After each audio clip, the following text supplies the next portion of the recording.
It's day 17, and we're going to look at Luke chapter 2 and study just quickly the life of young Jesus. Now, the Gospel of Luke tells the story of Jesus' birth.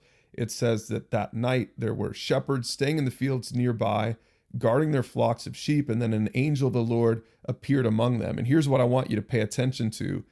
God broke 400 years of silence to a group of shepherds. Maybe you didn't know this, but from the writing of the last book in the Old Testament to the first book in the New Testament, there were about 400 years of silence where God really didn't speak to his people.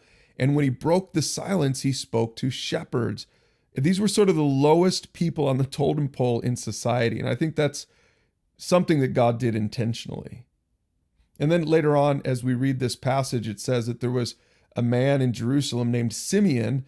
He was righteous and devout and was eagerly waiting for the Messiah.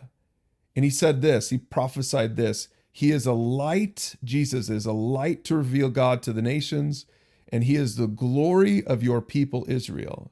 And I want to point out that the message of Jesus, and I want you to be aware of this even as you read this chapter, was for Jews and Gentiles alike. It wasn't just for the Jewish people. It wasn't just for the elite. It was also for Gentiles. It was also for shepherds. It was also for old men like Simeon and young men and women and everybody. And note that as you read this chapter. Now, I want to point out just one more thing before you read this for yourself. It says that every year Jesus' parents went to Jerusalem. This is when he was a little bit older.